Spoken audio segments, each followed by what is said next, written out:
Hello, my name's Chris Nicholson. I'd like to introduce you to the Open Seminar Series for the Centre for Psychoanalytic Studies.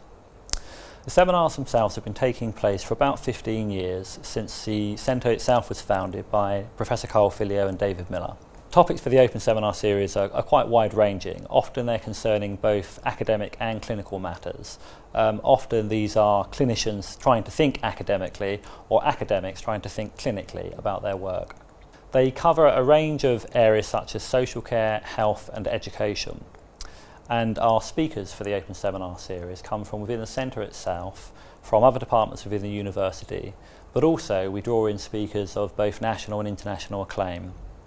One of the things that's really useful about the Open Seminar Series is that because psychoanalysis is really an applied discipline, we are particularly popular with local professionals who work in health, education and social care, and therefore the Open Seminar Series is really quite a thriving little community.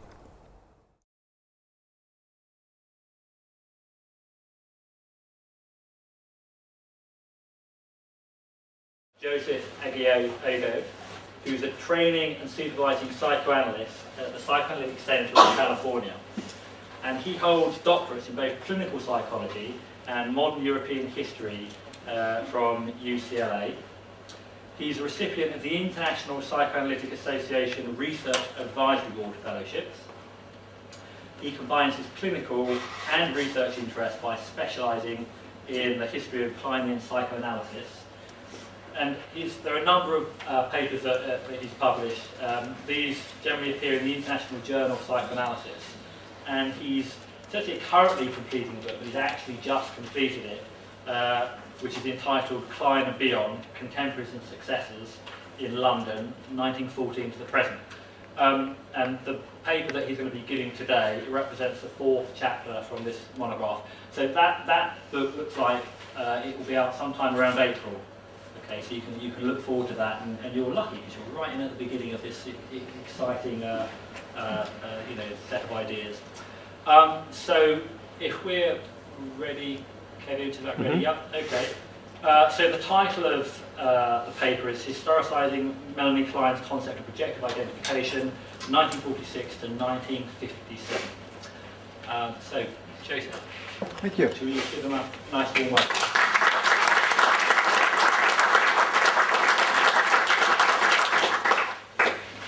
Thank you, Chris, and thank you to Debbie Stewart for facilitating our visit here, and to Bob and Gillian Hinchelwood also for making this possible. We come from a much warmer place, so my hat's off to all of you for being able to bear this climate. We just were talking with Bob and Gillian and said that it was freezing here, and they said, no, not quite. So for us, this is freezing. In California. You know, I was thinking last night, because I understand that this is a mixed audience, undergraduates, graduates, people that had interest in psychoanalysis, Jungian analysis. I have genealogy in all three, so I'll just say a little bit something about my background. I started my career having a few years of Jungian analysis, and then had a Freudian analysis, and then culminated with a Kleinian one, so I speak all three dialects. So please feel free to talk to me in any one of those dialects as you choose. You know, last night I was thinking about how I could pitch this because I knew it was going to be a mixed audience, and the image of the Janus-faced figure occurred to me because if I had to pick one centrally important paper that Melanie Klein ever wrote, it would be the paper that I'm going to be speaking about tonight, the Notes on some Schizoid Mechanisms, which she wrote in 1946. And if I think about, well, what does it say about her career from the time, let's say, the First World War until the end of the Second World War? Of course, we know that she was famous for her innovations in play therapy, that Freud had this idea that you could only talk to latency-aged children. If you think of the little Hans case, he did the supervision through the father, but it was all talking therapy. And one of the things that I think so crystallizes that period where the initial interest in child analysis was starting was when the Budapest analyst Sándor Ferenczi attempted to replicate Freud's study in 1915 of the little Hans case with a little case he called the little Chanticleer. It was a boy who went out behind the family home, was urinating in a hen coop, and then he had his penis pecked by a rooster, was traumatized, it drove him into analysis. And Ferenczi was attempting to talk to him about his problem because he thought he had a real live case. And so, as he was talking to the boy, he said, the boy wandered over to his desk, and as it turned out, there was a little rooster figurine, just by chance, on Ferencz's desk. And the boy picked it up and started playing with it. And Ferenczi said, well, the hour was over at that point because he was only interested in playing. And so that really pretty dramatically gives you an idea of how the classically trained analyst at that point had no way to factor in play with toys as any kind of meaningful communication. So there were obviously other people besides Klein, but Klein obviously is most famously known for innovating the play technique where the boundaries of analysis could be extended now into the earlier years because you've made that assumption that, which is commonplace today for any child therapist, that if you watch a child play with small toys and figurines, you're seeing something of the exteriorization of the child's psychic life represented in the toys. And so Klein thought, oh my gosh, we've now been able to extend the boundaries of analysis, now we can start to do child analysis, which he proceeded to do in the 1920s. And there was this way that was established of being able to communicate as well as receive communication from children. And if I think in an overall sort of panning back historical way about what the significance of Klein's innovations in psychoanalysis, I think it was an attempt to make intelligible those outliers in the human family. And children were certainly seen as outliers in one respect at the time because they were to be seen and not heard, but they actually did have minds. They were minded. They could make themselves known. They had this way of communicating, but it was also now wonderful that there was this additional software that we had accumulated that made it possible for us to understand the communication of children. Now, she also came under the very powerful influence of an analyst in Berlin, Karl Abraham, who was a very devoted disciple of Freud and always was interested in looking at those aspects of Freud's theory that he thought were incomplete. And because he had trained as a psychiatrist at the Buchholz in Zurich, he thought that perhaps the earliest fixations that a person could experience might be related to the development of psychosis. So he had this very simple idea he took from Freud that the earlier the fixation would take place in the oral and the anal phase, that might tell us something about how psychotics developed. Now, Klein picked that idea up, having been in supervision and then an analysis with Abraham in the middle 1920s in Berlin. And she very much always kept in mind the idea that at some point we might be able to, as she was developing the software to talk with children and receive their communications, that at points later on we might be able to also then understand the very, very complex ways in which psychotics attempt to make themselves known. Now, Freud, as we all know, didn't really concern himself that much with psychosis. I mean, aside from the Schreber case, he really didn't write all that much about it. But it's a curious thing that when he did write about the mad jurist in northern Germany, Dr. Schreber, that one of the things he did do was he analyzed his memoirs and was able to make what he thought was intelligible psychoanalytic sense out of what he thought was a paranoid delusional psychosis that Dr. Schreber manifested, but at the same time said, because what he called a group of narcissistic neuroses, the people that are psychotic, are intensely fixated to themselves. In other words, they're only attached to themselves, they don't attach to others. They wouldn't form what he thought of as a treatable transference. So if you can't attach to the figure of the doctor, there's no analysis possible. Now, this was, I think, more or less of a theoretically driven assumption that Freud made, and this is something that I think Abraham certainly had some questions about. And certainly I think he inspired Klein to think about, well, maybe at some point we might be able to also communicate beyond children. We could communicate with psychotics. We could understand what they would have to say. And very early on in her career, in 1930, I think with a child that would today be thought of as autistic, she did attempt to try and make some sort of communicative links with the child. So I think that this is one way that I can pan back from this paper in 1946 to say, what was the general trajectory that Klein was working on? Communication with children, communication with psychotics. By the time this paper is written in 1946, a lot of things have happened. She's become a training analyst at the British Society. She's emigrated from Berlin because once Karl Abraham died in 1925, she really didn't have a mentor and a supporter.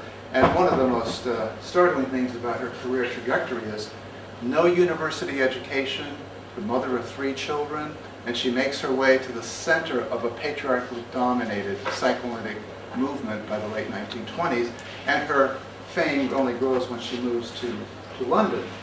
She becomes a training analyst. She starts having other people in training with her, goes through a monumental struggle with Anna Freud, which is another chapter of my book, in which, you know, here's Anna Freud, who has the Freud name, getting into the family business, also pretty much from the same background as Klein in terms of no university education.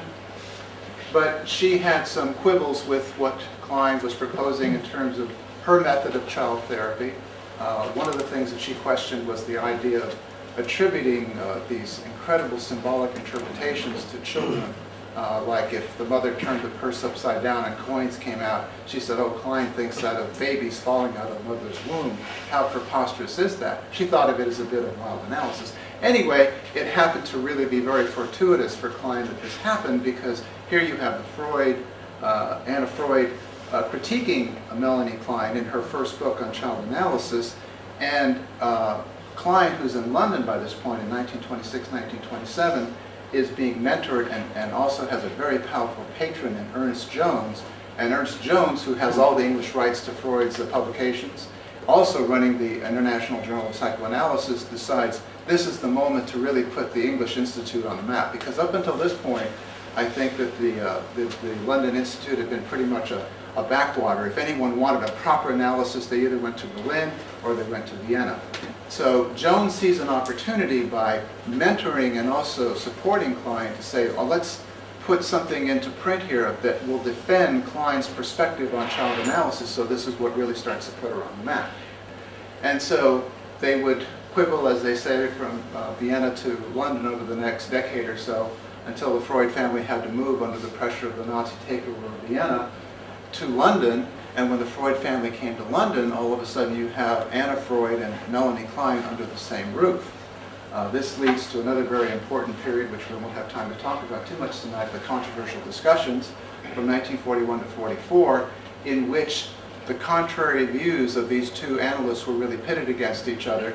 And in a typically British compromise method, at the end of this flurry, the British Society decided that they couldn't really adjudicate the truth of which clinical theory was to be preferred over the other. So we had 3 training tracks that emerged in 1945 in the British Society: the Klein track, the Anna Freud track, and then the non-aligned or middle group, the Winnicotts and the Boldys of the world, that became this group that decided to choose and select what they wanted from each theory. So that's the point that we're at this particular juncture. Now, just sort of fast forward to, well, where does this paper take us in terms of the future?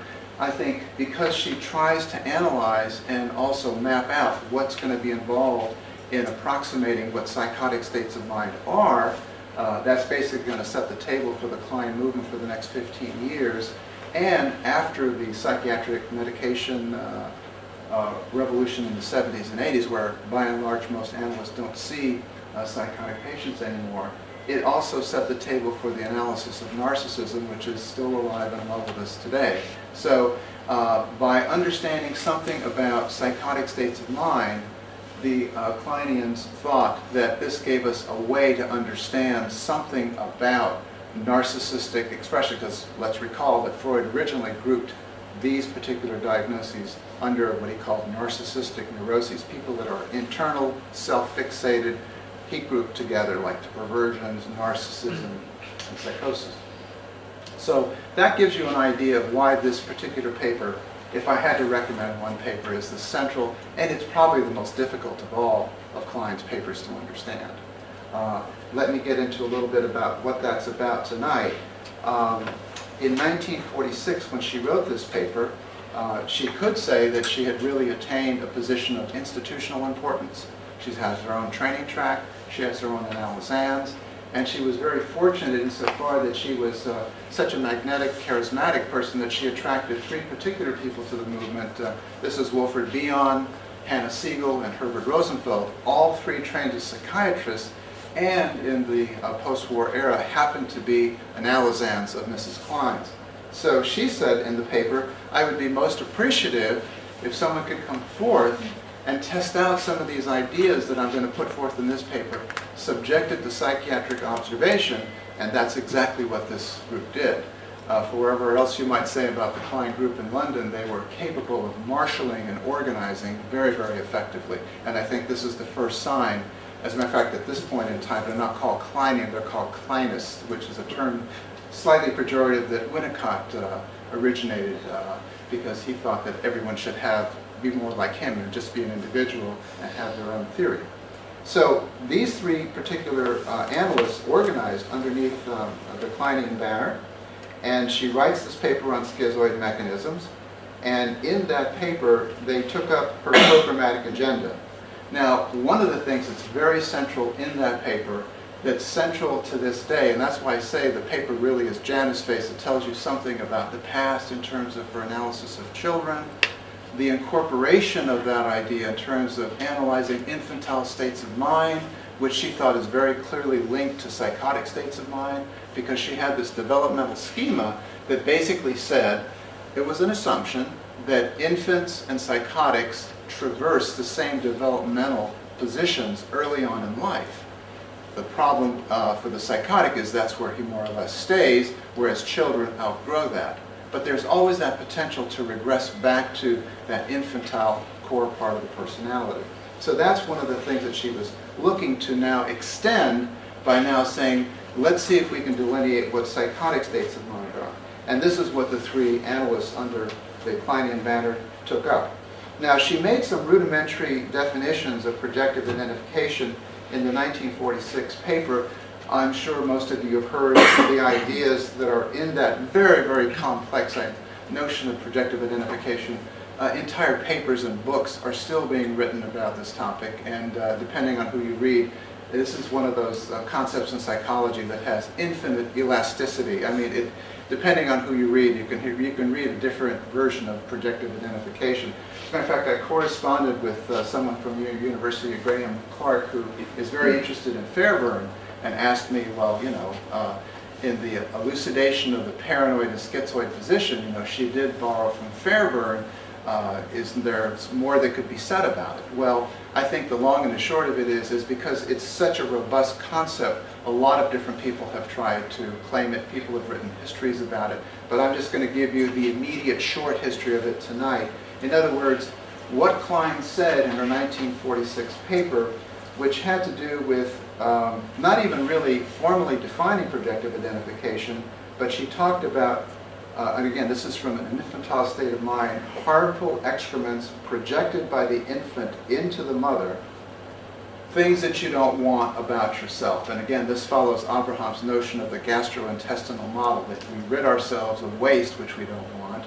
We rid ourselves of wasteful things in terms of anal projections. We put it onto somebody. Infant projects it onto the mother.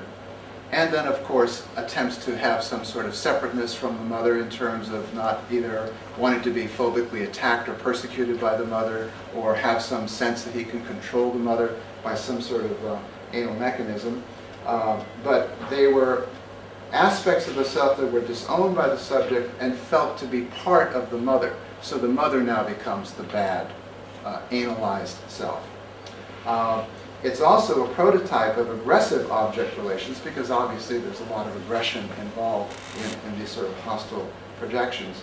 But I would also want to remind us that at this time, she was talking about something that was really much more of a conceptual idea, and what she needed was someone to come along, because she had only had the one case study that I told you in 1930. She had really not had much on-the-ground experience analyzing psychotic states of mind. This was more of a theoretical expectation that this was possible, and it was very handy for her that she had three very, very brilliant psychiatrists in her practice that were willing to test these ideas out.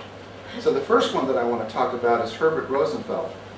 Rosenfeld, a German Jewish immigrant, came and had an analysis with Klein, and had been very interested even before he met Klein in the treatment of psychosis in schizoid patients, wanted to see if they could be treated with psychoanalysis. And again, you have to know that right there and then you already have someone going against the Freudian canon, Because if you're listening to what Freud has to say, he says psychotics really aren't analyzable.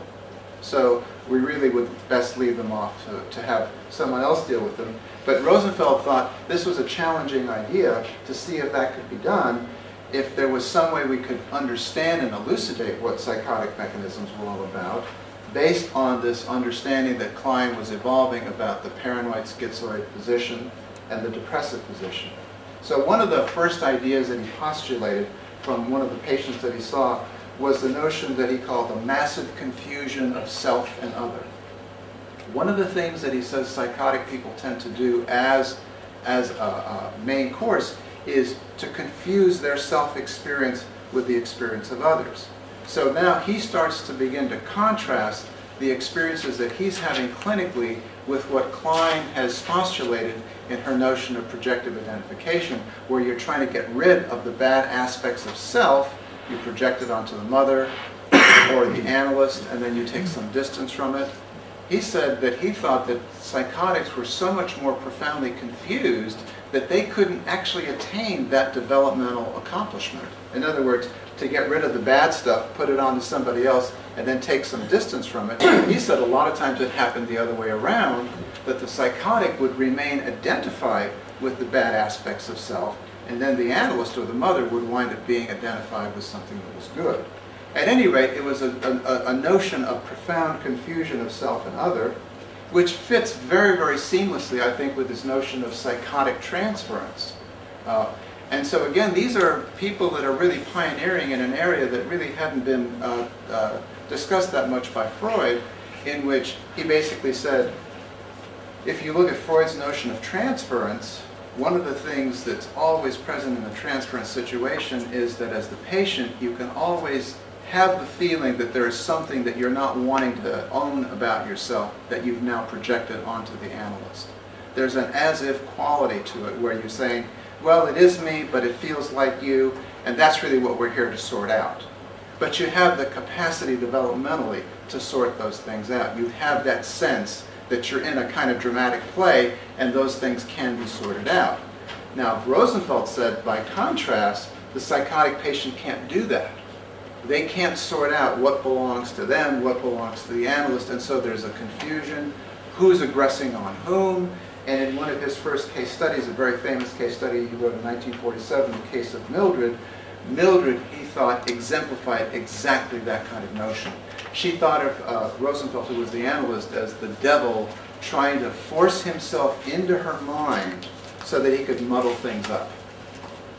So needless to say, the idea of having a person in that kind of state of mind attempt to own that she was projecting onto him was patently impossible. She would have understood it as just merely his way of further aggressing upon her. So he had to tolerate that idea that she saw him as the devil trying to force his way into her mind to muddle things up. But this was a first attempt to actually give some additional clinical meaning to the notion of projective identification.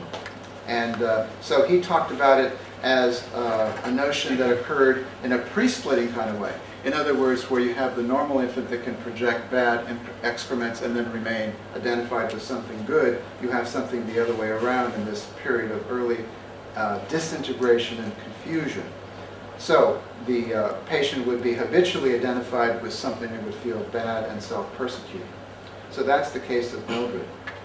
Needless to say, the analyst can't remain the one who's confused in that situation. So one of the things that was really a premium in that situation was the analyst was the one that was identified as the person that made the discriminating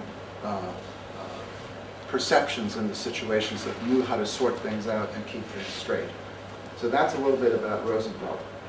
The idea of forcefulness is attributed to Rosenfeld, and he is the only one between the period of the first paper on schizoid mechanisms in 1946 and 1952, where Klein then issues a revised version of the paper, and she really didn't revise her papers all that much, so I think it's always significant. And this is now me talking as a historian, because among other things, one of the things I'm very interested in is tracking textual shifts. So no matter what theorist you may be interested in, Don't read what you read in a collection of essays about Jung or Ferenczi or anybody else you're interested in. Always go back to the original and see if, in fact, any additions have been changed or altered, because more often than not you'll find things in the first original journal appearance of an article than the way it will look later on. But certainly I think it's true about Klein's revision of schizoid mechanisms, because by the time she reissues it in 1952, paranoid and schizoid, which we always think of as together, actually were quite separate in the first article. She joins the ideas of paranoid and schizoid together, and now she's much more confident about saying, here's a formal definition of projective identification, and has this idea of forcing oneself into the object. And when she has this definition in the 1952 paper, she has a little footnote where she cites Rosenfeld's work, which I think is pretty good evidence that she actually got those notions of forcing oneself into the object from Rosenfeld.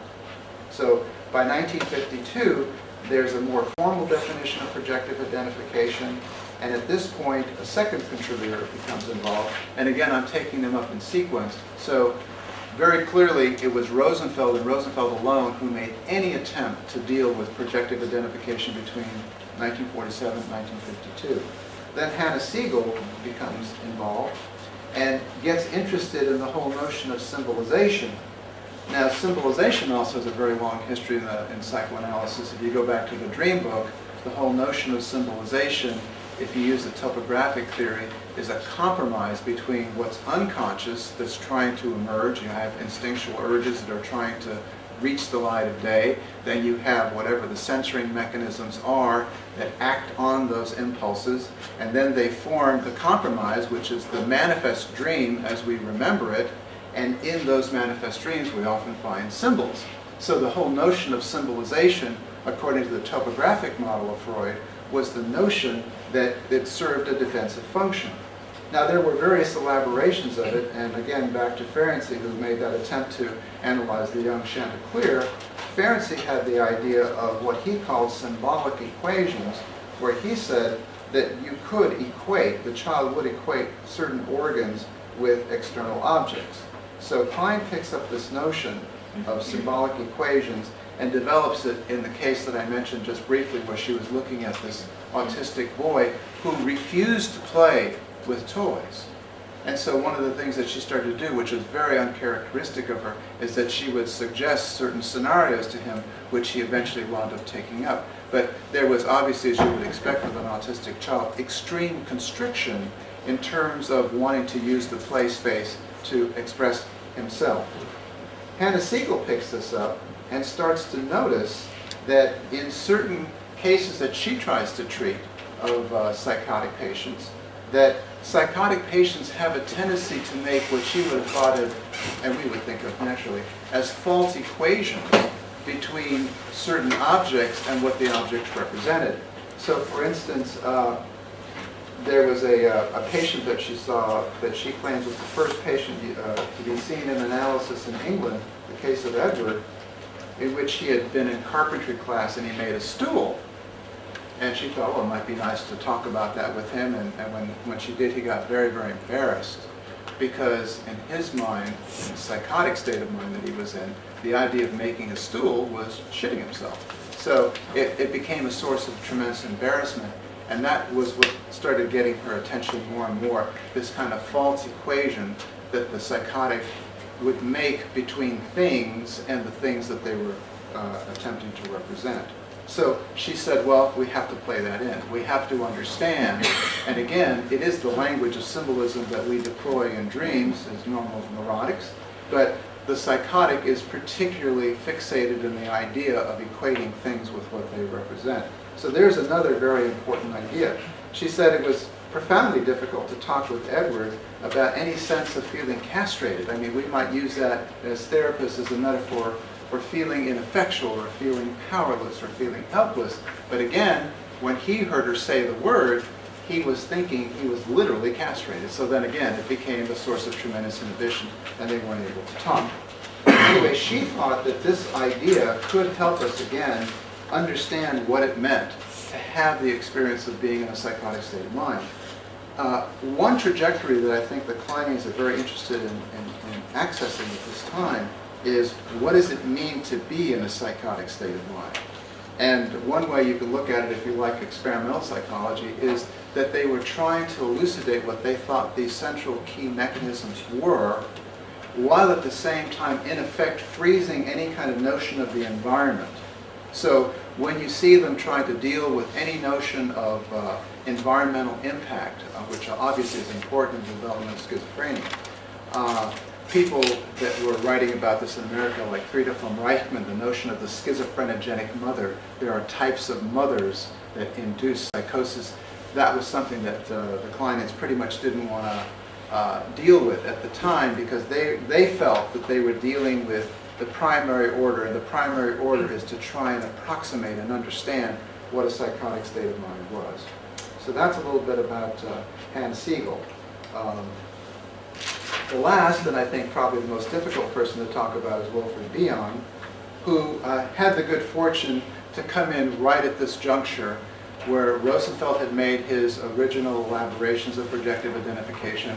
Klein now has the formal definition in the 1952 revised paper. Hans Siegel has written about symbolic equations, and basically, Bion arrives the right man at the right place at the right time, also an analysis with Klein, and basically shuffles all the cards together and starts producing new combinations of ideas. Now, I think that stereotypically, Bion is the one that's probably known as the one that has the most opaque, difficult to understand ideas. And I can remember being a candidate at our institute, which is the only British object relations oriented institute in the United States back in the early 90s.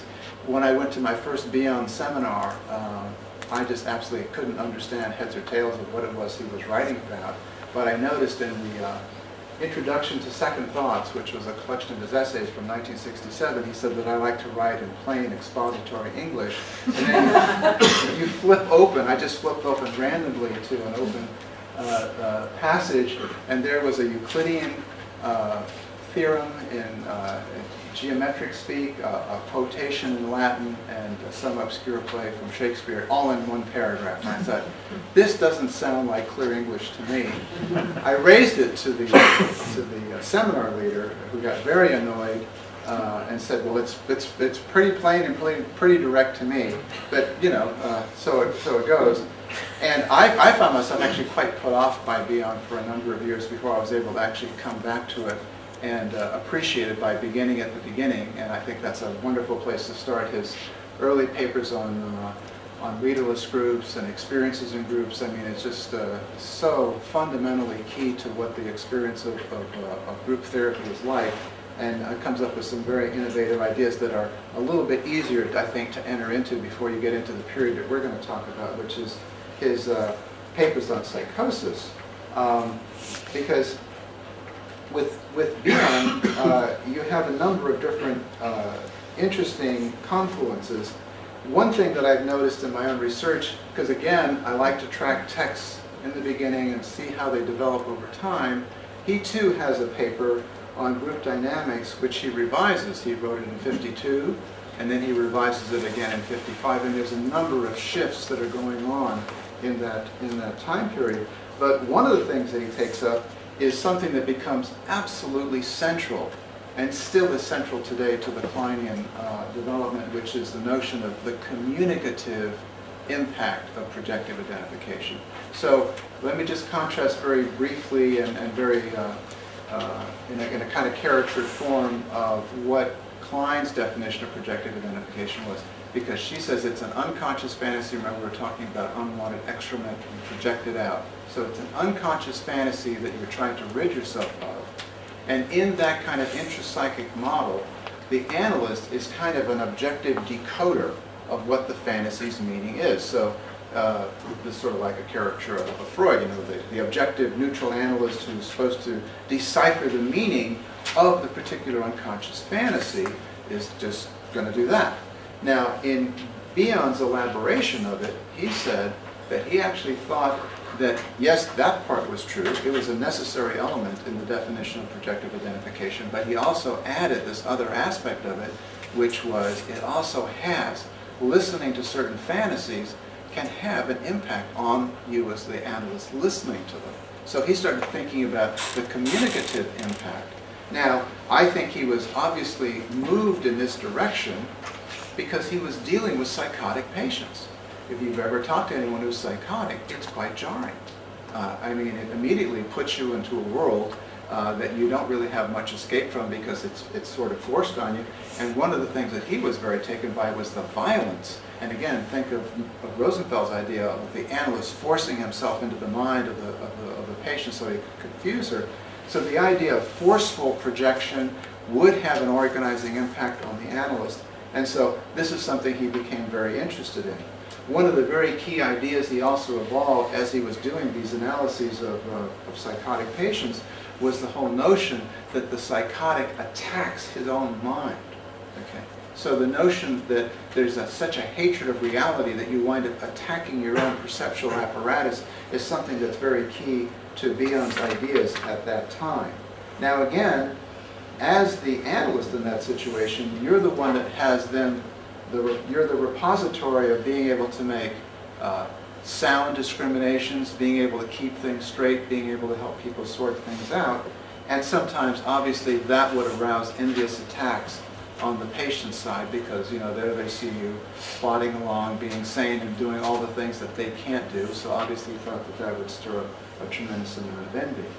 So here you have some ideas that the Kleinians have come up with. You have Rosenfeld's massive confusion of self and other. You have Anna Siegel's notion of symbolic equations. Now you have Bion's notion of the attacks on one's mind, and then forcefully attacking the analyst in the communicative way, so that that has an organizing impact on the analyst. So I think these folks were so involved in trying to evolve these notions that they really didn't have much time to think about, well, are we going to evolve some sort of systematic way of treating psychotic patients? I think they were just too much in the throes of what was going on. It reminds me of what someone asked Talleyrand once, why didn't you keep memoirs while the French Revolution was going on? He said, well, we were too busy living it to have time to sit down and write about it. And I think these folks were in the same situation. They were very much involved in the analysis of psychosis, and the whole idea of systematizing any kind of treatment regimen would have to wait until later on. But as far as treatment was concerned, Klein had some notions at that time about what were important things, and all of them were, of course, interested in developing these notions. Of course, there's the notion of transference psychosis, which completely goes along with the idea of the confusion of self and other. And they also, as I said before, tried to focus primarily on the internal psychological situation of the patient. The role of the environment really would remain secondary during this time, ignored, as were some of the writings of the Americans on this question at that point. So what they tried to do was to see if they could make some kind of contact link with the patient. So obviously, with the notions we've talked about already, that gives us a sense of what our software is going to be. And so to make any patient feel that you've understood what they're saying, you have to be able to at least subjectively, empathically be able to play it back to them in a way that they would find convincing, like, yeah, I think this man actually does understand what I'm trying to say. And so they did that. I also mentioned that they were very, very persuaded. As a matter of fact, Bob Hinchell has written a paper on Klein and countertransference, which shows that Klein, even though she didn't subscribe to this notion of the communicative impact in any kind of formal way in her published writings, had some sense from her supervisions with these folks and others that certainly there was something very, very jarring and mind-splitting about being in a room with a psychotic person, so that it could have an organizing impact. But in her official theory, she described countertransference as basically something that was the personal interference. This is whatever unresolved problems you have that Freud talked about, that interfere with your capacity to be an objective ego observer to the patient's situation. So I think that Bion certainly was the one, I think, that was single-handedly the most important in terms of understanding this profoundly organizing impact that the communicative aspect of the countertransference had. And so, as he said, how is it that I became a player in your interior fantasy? How is it that I've just been swooped into your psychic playing field so that I am now felt to be a part of your psychic interior? Now, if the person you're talking to can't discriminate between inside and outside, that kind of thing can happen very, very easily. So there was that sense that I think he was very, very singularly important to establishing the Kleinian notion of the wider communicative aspect of countertransference. Also, there was the aspects of the way in which the patient's early history was dealt with. And again, you get differences, and I think it's always interesting to compare the cohort that you're looking at, like these three were in the same group, the same analyst, and they all had a slightly different view of the importance of the patient's early history. Now, obviously, if you're dealing with a psychotic person, you're going to have profound difficulties with memory. That's the least of your worries. And so, in general, I think Hannah Siegel was much more like Melanie Klein, where she would try and take some aspect, if there was an aspect of the recoverable, of something the patient might remember about the early experiences they had, and try to make, in a Freudian sort of way, a past to present link with something that would happen in the transference. So for instance, if we just take the example of Edward, who had the issue of having made the stool, obviously you're going to be spending time talking to a patient like that about being able to accept that in his mind, in that symbolic equation way, he's just made a big fecal mess in your consulting room, and you're going to have to deal with his shame and his sense of embarrassment and all the rest of it before you might even get around to thinking about what messes are there from the past that might be linked to this current state of affairs that he's dealing in the transference with you now. But presumably, if you could do that kind of work, get beyond the inhibition, be able to work it through in an interpretive way, you then might be able to make links from the past to the present. Rosenfeld was a little bit more exacting about his reconstructive work. At one point with the patient that I was talking about, that he was discussing in terms of the sense that she had that he was the devil trying to force his way into her mind, he said that he had reconstructed that she had had a brother born when she was 19 months of age. And he said, isn't it interesting that it occurred in the 19th month of analysis? So there's a kind of a dramatic exactness about the way in which he's trying to pinpoint things back in the past. And he's a little bit more Freudian in that respect of trying to make more precise links between the past and the present. Now, all this sort of, again, sets the stage for Bion, and this is in the early 1950s, where when you look at Bion's first case, his membership paper for the British Society, fascinating. Now, there's a paper you could just read without having any Bion that is just such a fascinating read. It's called The Imaginary Twin. It's in a collection of essays called Second Thoughts. In that particular case, he was seeing a middle-class school teacher who went on and on for a couple of years about all sorts of events, and Bion was taking notes, making interpretations, and he said, there was just something that was very fetid, very stale about the analysis. He thought that, the patients seemed to be making reasonable progress outside the analysis, but he felt that there was something very, very stale and dead-like in the analysis itself. And then through a series of dreams, he made this profound discovery that much of what he had thought the patient had been describing as physical, real occurrences outside the consulting room were actually all mental interior landscapes. And so he really felt completely fooled by the patient, and then publishes this paper. The membership paper is 1950, publishes in 1967, and I think this paper is a very, very good representation of the capacity that any of us have at being taken in by patients, and patients that are honestly self-deceived. I have a patient right now I've seen for 8 years who is in the film industry, and one of the things we discovered over the course of time is that he sees himself, he works as an editor, which means you're at the complete mercy of the director. So in the way that he sees his occupational function, he says, I'm a host for other people's points of view. If the editor has the mandate from the director that this is the way the film's supposed to look, then that's the way he's going to cut it. But the occupational hazard of doing that kind of work completely seamlessly melds with his own pathology, which is to not have much of a sense of self and then see himself as hosting other people. And so there were a number of ways in which I found in the course of the analysis that he was actually hosting me in ways that I really had to discover.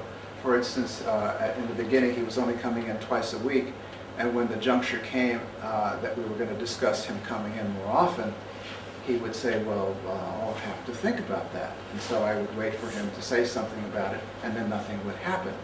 And so then I realized that it was a signature way he had of saying, thank you very much, but no thank you. He didn't know how to say no. So I discovered a lot of things about him that essentially formed a language of hosting the other person, because his own sense of self was so underdeveloped that he didn't know how to make a simple assertion like, no, thank you, I don't think I want a third session. But at any rate, I think that there was something very, very courageous about Bion, the publication of this particular case study, because it really showed how trapped anybody can be by the countertransference, where you believe what you're hearing is a credible account, it sounds right, it feels right, and then you realize later on down the line that it was inauthentic in some way in which you didn't completely understand at the time. So that's a little bit something about Bion and his tremendous contributions to the understanding of countertransference. Let me just conclude all this by saying that I think that after this period of time, in 1957 is around the end of the period of time that the cohort of the three that we've been talking about ends their active explorations of psychosis. All three of them go in their own separate ways. Hannah Siegel goes in the direction of becoming a great popularizer and teacher of Klein. She writes this seminal handbook, The Introduction of the Work of Melanie Klein, which we're still reading today, published in 1964, wrote a lot on aesthetics and literature, but really didn't do too much more with the analysis of psychosis, at least in terms of her active publications.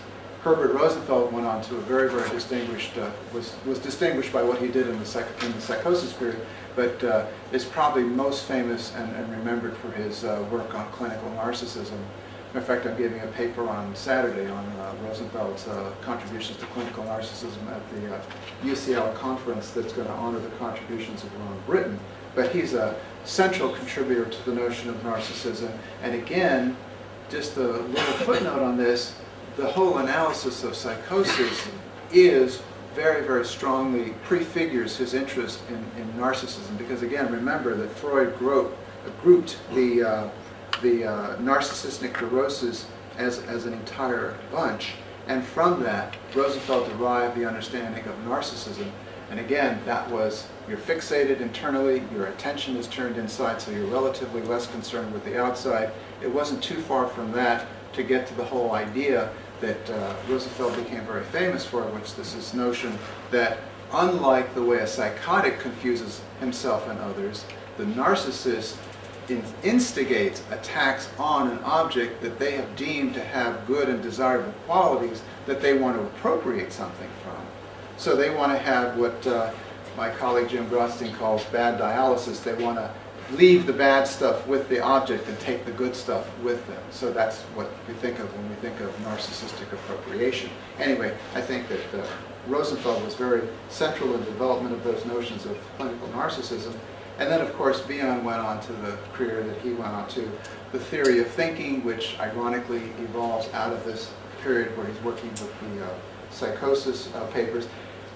And probably today, the single most written about analyst in the world of psychoanalysis. In the last issue of the International Journal, there's a big debate that goes on for 30 or 40 pages about, did Bion have anything substantial to contribute once he left London in 1967-68, moved to Los Angeles, where he had what some people thought of as his California period or his late period, where he went either crazy, psychedelic, mad, or had a heart attack, or a combination of all four. But basically what he produced wasn't really worth reading. And people are debating these kinds of issues today because, again, if you think some of his earlier writings are opaque, try reading his California period. That's even more challenging. Anyway, I think the hour is drawing near, so I think I'll stop there. And thank you very much for having me. It's very nice to be here.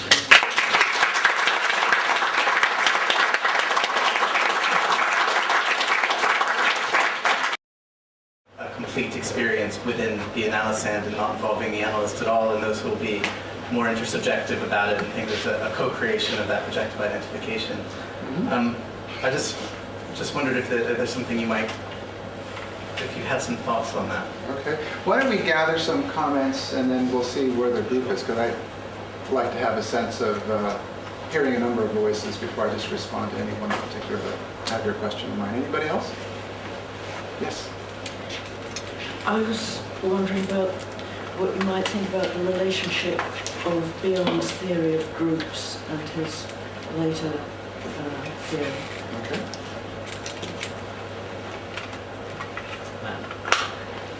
I'm interested in the afterlife concept that you alluded to right at the beginning, that obviously it's come to mean a vast amount of different things.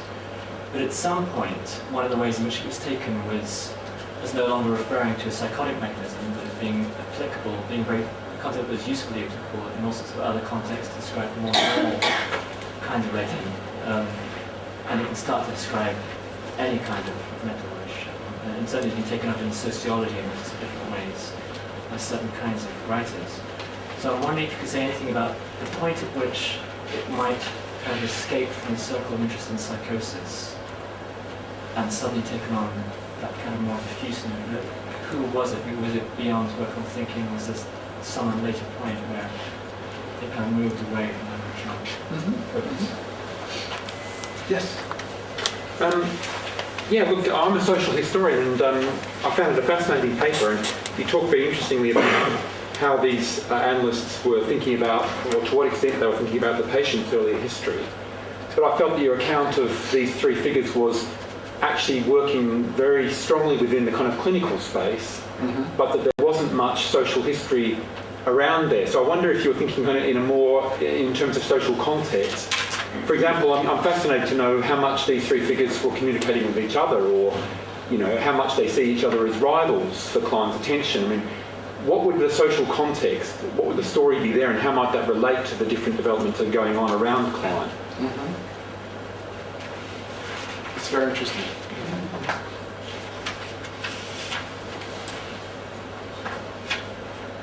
Anybody else? How the analyst starts feeling in his own body the emotions that have been projected on him.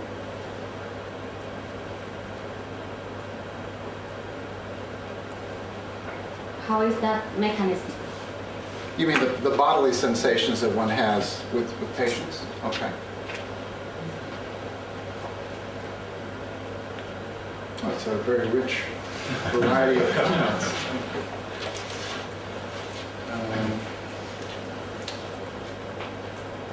Okay, let's just take them in order. Theory and technique. I think it's interesting. It reminds me of something that the French neurologist Charcot once said, that theory is beautiful, but practice is better.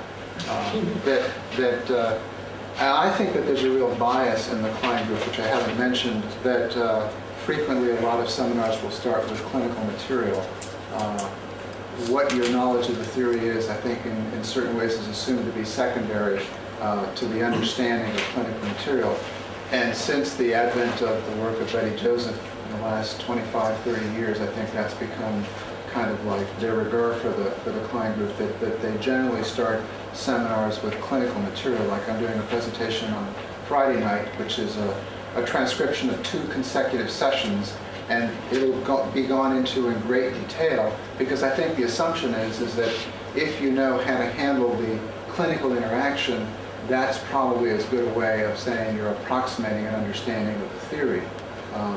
But I also think, and I think that it's one of the trajectories of my book, that as important as it is to understand what happens in the clinical consulting situation, I mean, apropos of this question that came up about the body, I think that it's also important to understand that we're also talking, in my book, there's an entire history of a very long scholarly conversation about texts. And I think it is an important idea to try and get the texts right, so that you can start to see where these ideas begin to split off. So, for instance, we can pretty textually define Klein's notion of the unconscious projection the intrapsychic projection as pretty much hers, and also then see Bion's elaboration of it, which is right there in his 1955 paper. And that what people have worked with from that point on have been one elaboration or another of those two basic, ideas. And I don't know many people today that just subscribe to the notion of the intrapsychic space, because it really doesn't really include the subjectivity of the analyst. And I think one of the things that's so important in the bionic expansion of it is that the subjectivity of the analyst is being included. Now, having then said that, you'll then see different intersubjective expansions of, there's the American version of projective identification, which doesn't sound anything like, anything I think a Kleinian would accept, where they, and I'm not familiar enough with it to know, but I know that the whole idea that you're co-constructing a field really, I think, starts to democratize the treatment situation in a way that I just don't feel very comfortable with. I mean, there are clear, different authoritative lines about who's the patient, who's the analyst, who's the adult, who's the infant, that can get mixed up. But I think that maybe that's a little bit over democratizing. But you can then start to look at different authors in terms of what they do to elasticize it, because I think it's a term that has a lot of cachet, so a lot of people want to appropriate it for whatever reasons, but then they wind up stretching it in different directions. To the question about the groups in this late period of thought, that's a challenge. I've been wondering lately, and I don't know, maybe Bob could help me out with this, if because Bion did have this very evolved notion of how groups function, if maybe one of the, because there's another issue of debate, like why did he leave London? There's a very poignant letter that D.W. Winnicott writes to Bion, which I thought was very generous on Winnicott's part, because one of the things that's very striking about Bion is that he rarely ever cites, I don't think he ever cites Winnicott, and it's impossible that he wasn't affected by him. But Winnicott, on the eve of Bion's leaving for Los Angeles, said, this is going to be a grievous loss for our institute if you leave London. But I've kind of wondered if Bion didn't form his own idea of what was going on in the Klein group in London at the time that made him feel like, there really wasn't much more creative growth that would be potential for him in that situation. And he was loaded down with all these administrative responsibilities, president of the society, president of the Melanie Klein Trust. One meeting after another, he really wanted to escape all that and went to Los Angeles.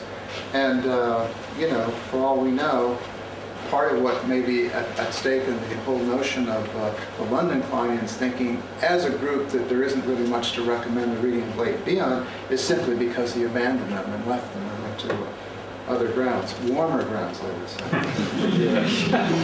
There's something to recommend California. The afterlife of a concept, fascinating question.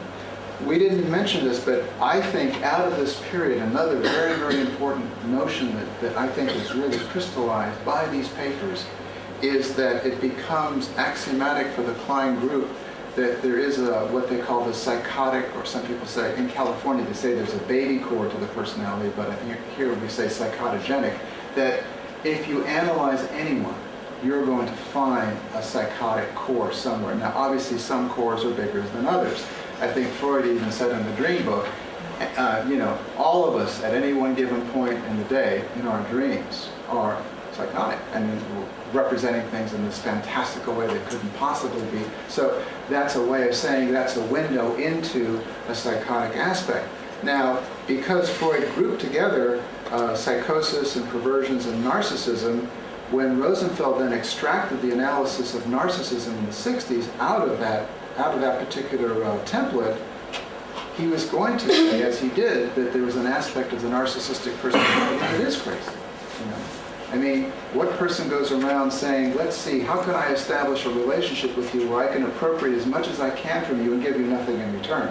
I mean, that's not a proposition you can really approach too many people with, but it does seem to be an unconscious template that narcissistic personalities operate under. So the idea of the psychotic core then survives in the narcissistic state insofar as there are aspects of it that do seem pretty crazy.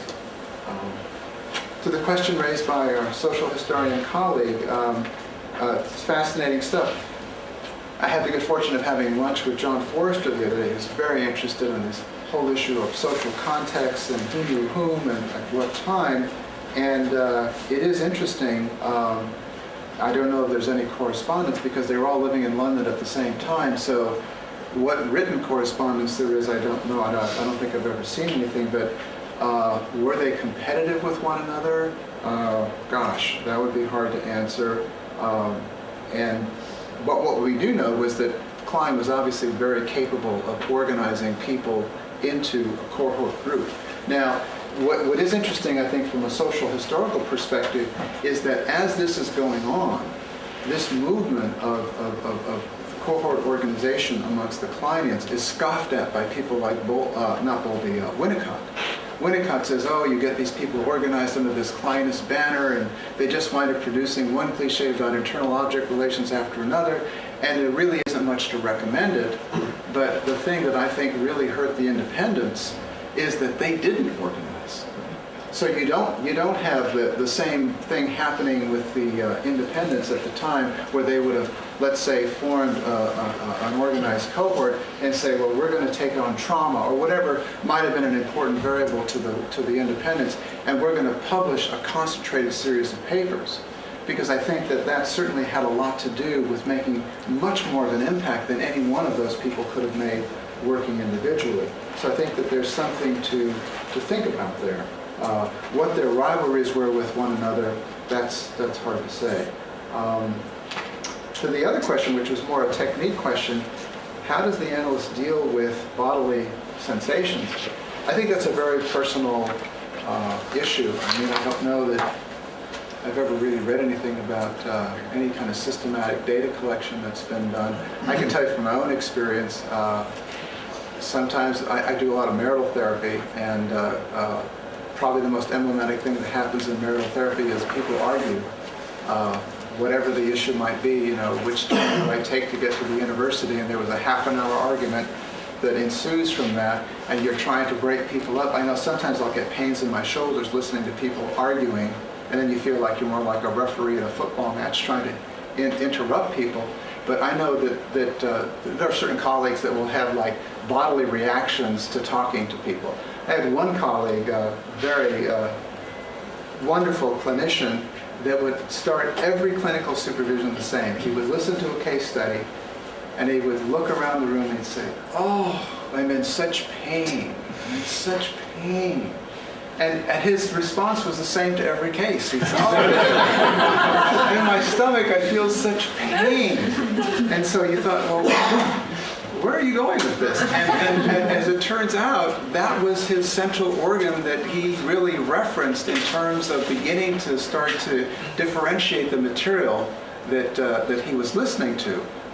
Some people might orient in a very different way, but I think that that's an interesting question if, as a clinician, take that up in supervision, do you orient to patients physically? Because obviously some do more than others. Sorry, there was something in that question about the mechanism of it. So that's tricky to address, but that's what I took you to mean. How does that actually take place? I don't mean you can address that, and I don't expect you to be able to address that, but I think that's what you were trying to say. Yes, it's interesting anyways, but it was how is it possible to feel in your own body as an analyst something that it's not yours? So because you are listening to some material, and then something, I mean, that's the question about the mechanism, starts to happen in your own bodies. So how can that be possible? You listen to something, and then you start feeling some things in your body that they don't belong to you. I think that's a great orienting question of supervision. You know, when you're receiving a communication, and again, it goes right to the heart of what we were talking about in terms of, is the patient actually projecting something, the original definition of projective identification, into you that you then become the recipient of, that you then have to decode so that the meaning can be returned back to the patient. I think of this wonderful example from a paper by Michael Feldman, in which he had a patient turn up. He had a common waiting room, and the patient turned up after a holiday break and saw a new patient sitting in the common waiting room and assumed that it was a patient that Feldman had booked at the same time that he was seeing this patient. And so he made this seamless assumption that, oh my God, my analyst is going to be so embarrassed. He's booked two people at the same time. He came in, started talking about it, and then obviously the discovery was made that it was a total projection on his part. The person was just a total stranger, but it didn't mean that he had been double booked. And so the projection was fairly easily undone. What's much more complicated when we think about some of the examples we've been thinking about tonight, way on the other side of the spectrum, what if you have a patient who's in a psychotic state of mind, can't differentiate self and other, and is just projecting wildly, and then you start, as Beyond said, you start picking up a lot of signals from the patient. Well, how do you, A, decode them, but more importantly, how do you know what belongs to the patient and what belongs to you? Not such an easy thing to do, and I think that's something that you have to then, I think, find your own personal signatures. Sometimes if I hear a show tune or something, if I'm listening to someone, I usually think that it's something of a mood is being evoked in me by a patient. I had a patient once who was a banker who talked in a kind of a monotone like this the entire session, and it's soporific. I mean, you want to sort of go to sleep. But he would talk in certain ways that made me feel especially sleepy when he would mention talking to his father on a weekly telephone call. He was very distant from his parents. He said, once I looked up on a map to try and find the antipode of where my parents lived, because I thought that's where I wanted to live. So I wanted to be as far away from his parents as possible. But there was this requisite phone call with the father every week. And he said his father was a monolinguist, and he would just carry on and on and on. And the patient would either play, like video games or, distract himself while he's listening to his father. But I found his account of that made me feel very sleepy. And it was very interesting. I listened to that experience 3 or 4 times where I just felt like, wait a minute, I had my cappuccino, I'm ready for the afternoon. And still, this man would just want to put me to sleep. And then I eventually thought, no, that must be an induced reaction I'm having listening to this patient. And I mentioned that, and I found it curious that I was feeling a little bit sleepy and I wasn't feeling that tired.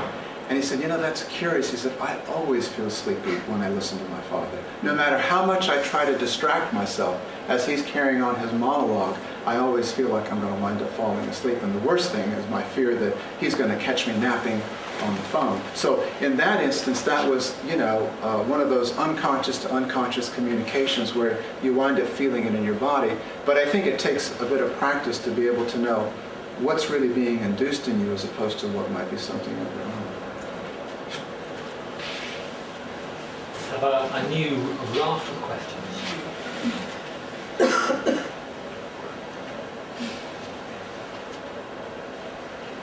I want to pick up on your comment about the way the Klein sort of neglected potentially the impact of the environment. So I don't know a lot about it, but I know there's kind of evidence of sort of traumatic histories that then want to experience psychosis. And I wonder if there's, if you can say some more about if there's been any regress there, or how Klein thought currently conceptualizes both the internal psychic mechanisms but also external events and the impact of them. That's an interesting question because one of the signatures of my own research, as I discovered as I started wrapping up this monograph, is that I'm much more interested in people's collaborations than I am in their falling out. And so I wrote a chapter on Klein's collaboration with D.W. Winnicott, which lasted for many, many years. And I found as I looked in the literature, most people seem to be interested in a very, very bifurcated view, which is you read Winnicott biographers and they'll say, well, Klein really didn't give him very much, but when he hit the position of the transitional objects paper in 1952, then he's meteoric after that. Or the Kleinians that dismiss Winnicott by basically ignoring it. You can search. As a matter of fact, I did. I searched a lot of Kleinian handbooks and found 6 references to Winnicott. I mean, this is Winnicott. So all 6 references were in the footnotes. It's stunning how he could be ignored. But they had this very intense collaboration from the mid-30s to the mid-40s, in which you have this woman who was the premier child analyst working with a pediatrician. And the question that we'll never really know much about, because there's not much correspondence with them that we haven't seen so far, is who influenced whom. Because during the time that Klein is working with Winnicott, she does an infant observation of her 3 grandchildren. And this is something I happened to find in the Klein archives a number of years ago, and I wrote a paper on it because nobody else had. And it's a 200-page, beautiful behavioral description of this infant and its mother. And you would think that this is a person that's very, very comfortable talking about environmental impact. For instance, at one point I think the grandson is about 14 months, and this is just before the war in 1938, and the parents go off for a brief holiday for a week, and they leave the grandson with Mrs. Klein. And she said, oh, he wept uncontrollably, he was inconsolable, and it was clear he was having a response to the separation. Now, the reason that that's such a profound observation is that she has Winnicott and John Bowlby in supervision with her at that time, at the time that she makes that observation. But later on, when they all wind up splitting, both Winnicott and Bowlby wind up saying, well, Winnicott made the most famous expression of this when he said, Klein had a genetic incapacity, a temperamental incapacity to understand the role of the environment. Well, from her published writings, you would certainly get that impression. But when you read these infant observations, she was very, very sensitive to the role of parental environment. But obviously she had, an agenda that she was trying to map out. To our ears, the idea that you could approximate the states of mind that we're talking about tonight and still factor in the role of the environment, those two things go together, but at that point it was more like an oil and water sort of situation. The same thing happened with the other collaborator. She had Paula Hyman, who was the one who wrote the first paper on countertransference, who had this idea of something being induced in the analyst by the patient. There was some kind of an unconscious to unconscious communication. And Klein really officially wouldn't subscribe to this idea because she was too worried about analysts just simply going on their own feeling states about what the patient was projecting into them, and she thought that might be an argument for laziness.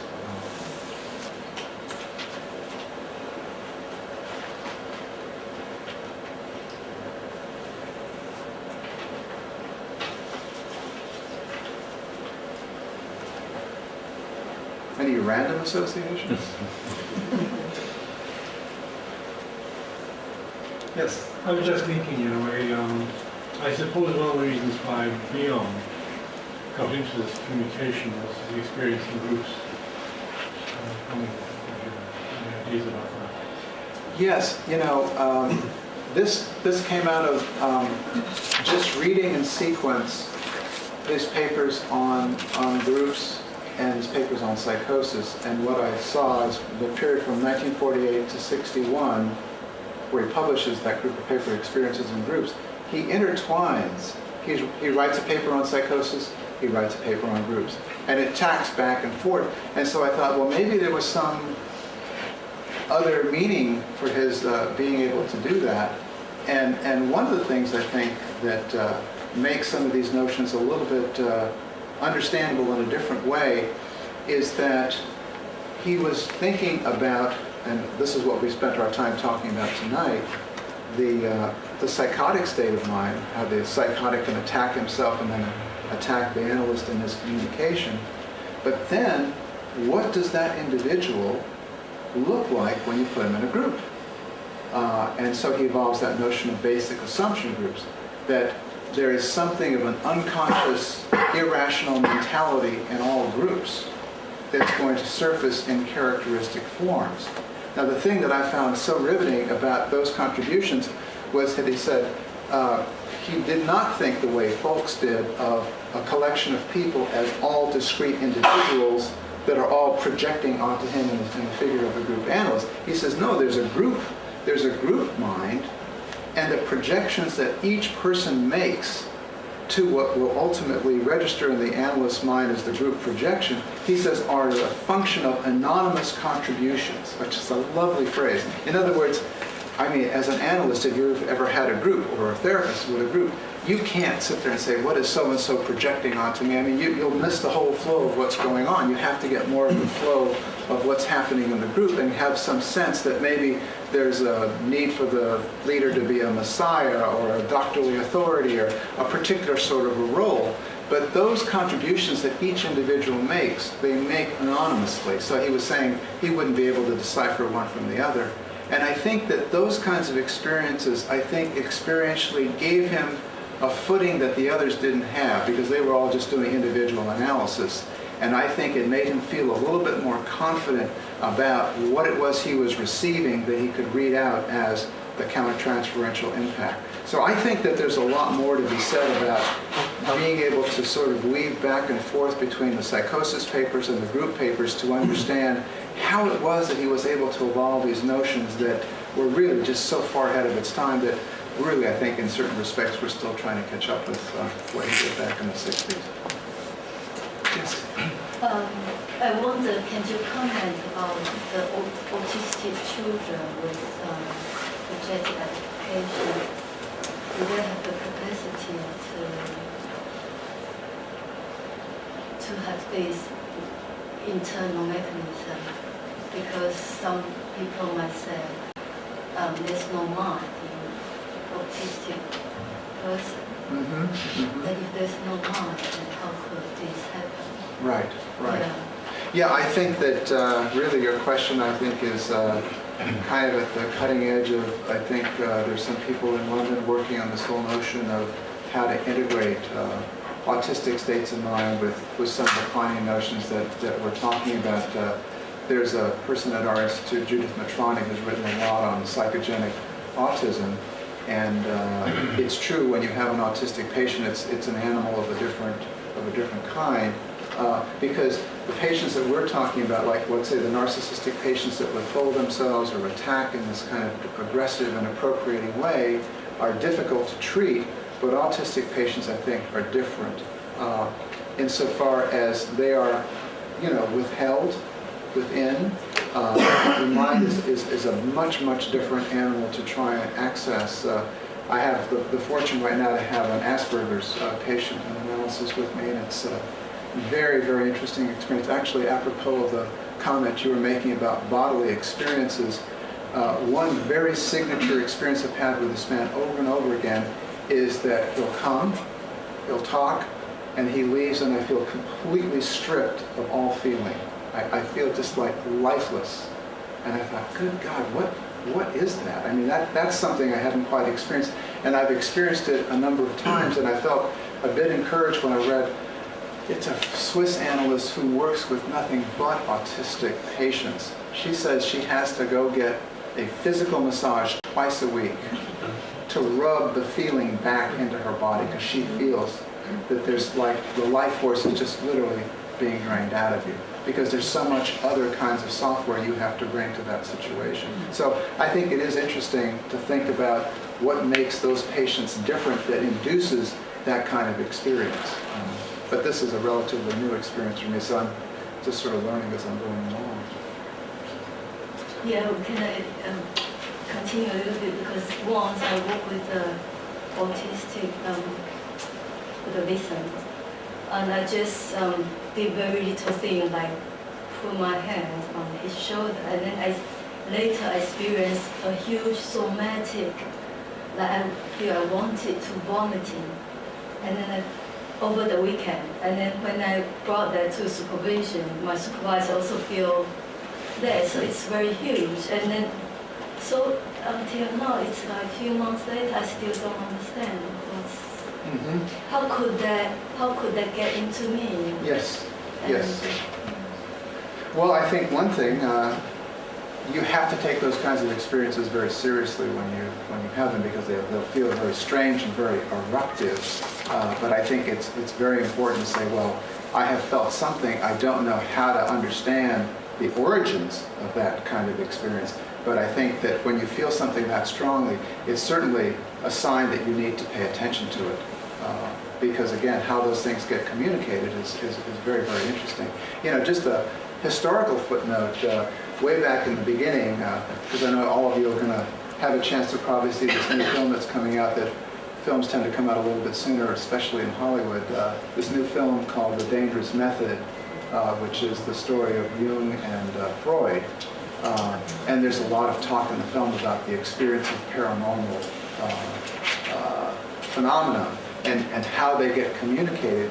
And at least stereotypically, Freud is known as, you know, the ultra-rationalist, saying, well, you know, when Jung heard the report from behind the bookcase in Freud's study when they had their monumental 13-hour conversation, Freud dismissed it as well. It was probably the radiator cracking. It was a rational explanation, but Jung said that these paranormal phenomena happen to him all the time.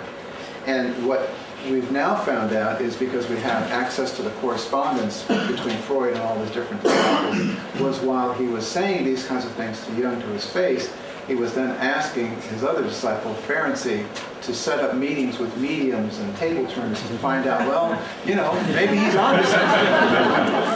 But we don't want to let him know about that, because there was a lot of interest in the whole notion about how thought could be transferred from one person to another without there being any kind of conscious mediating mechanism. So I think, again, we're at the frontier of that with autistic patients, because I think that whole issue about how communication happens in that unconscious to unconscious way is something that I think we're learning a lot about. I think it's a shame that that information collected from, well, not collected from the transference, the physical transference from people with autism could be used in a different way, because if it was collected, we might actually get a bigger insight through using that, what's going on inside for them. Because I don't think it would be collected because it would be used in supervision. That's an interesting point. Well, I think in certain respects, that sounds like a worthy project, actually, to think about some systematic collection of, you know, therapeutic countertransference experiences working with autistic patients, because you might be able to do some sort of more sophisticated analysis in terms of what are the typical kinds of experiences that could be induced by working with those sort of patients. I think that would be very interesting. Maybe one short, or, you know, well, two short and one long question.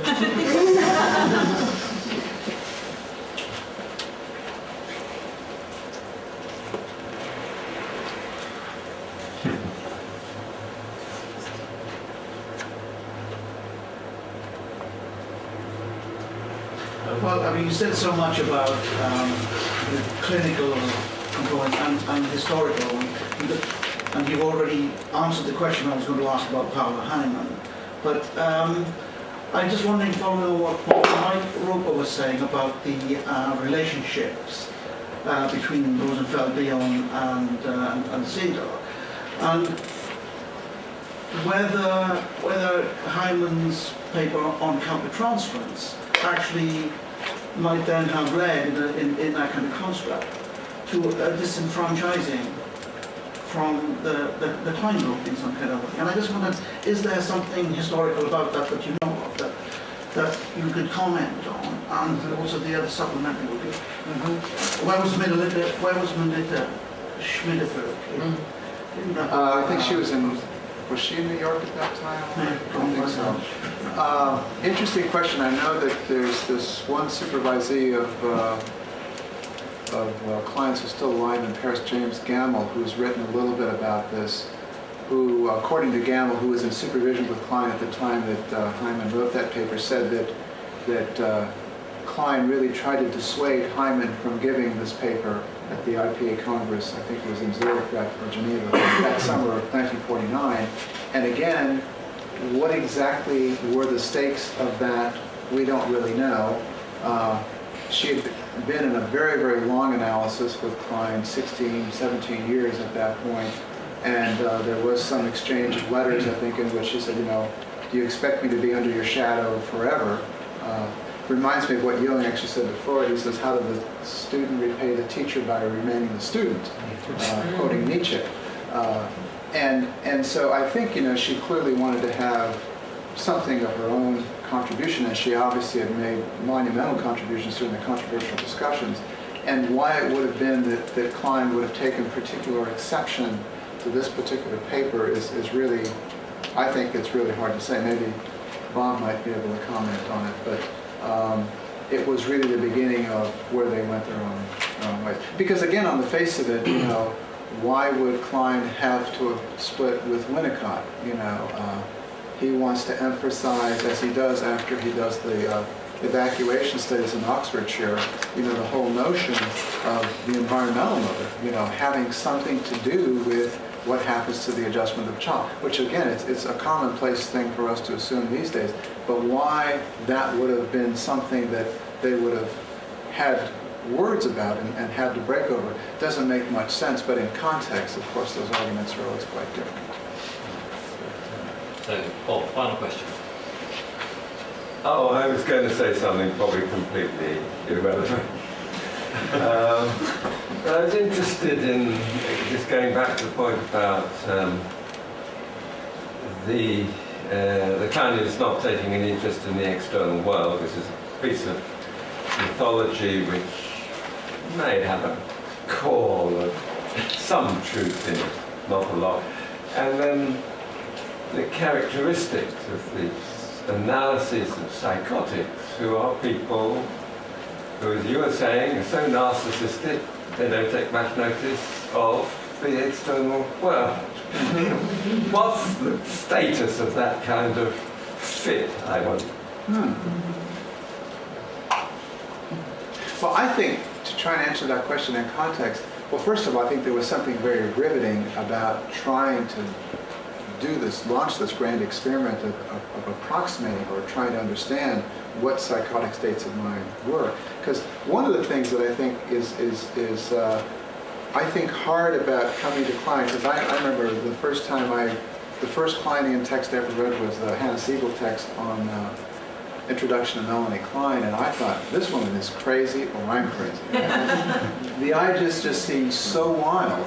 And it was years before someone said, well, you know, she's approximating states of mind that are the most removed from our adult conscious ways of being. So if you think about infantile states of mind, psychotic states of mind, they're, unless we're traveling down those roads, are going to be the things that we're going to feel as the most foreign to our own conscious adult experience. But I think they were so caught up in it that, you know, they wound up being, in essence, the facilitating environment because they wound up receiving it. But then it wasn't too long after this that Bion comes up with this notion of container-contained, which I think is a distillation of, or his reading of Winnicott, so that, you know, much more attention was being paid to the analyst as an environmental mother that facilitated, that metabolized projections, that if you get a projection from a patient that you successfully understand and you can return it back in the form of understanding, that's the equivalent of being a pretty good environmental mother. But that's just off the top of my head. Okay, thanks very much. One final comment. I must say it's interesting as a sort of notion of final reparation for Klein, that sort of on her deathbed she sort of announced that Claire Winnicott is now an analyst to the world. You know, suddenly one of the last things she does is she's now an analyst, I declare. And I wonder if there's something a little bit about reparation in that particular offering to the world. Now, so talking of reparation, we're going to have a huge hand in a second, but we're going to have it also for Kevin, who's done a really nice thing, which has put this on a record for us. So, if you really enjoyed the presentation, which is very rich, you might get to see it again. So, a clap for Kevin and for Joseph.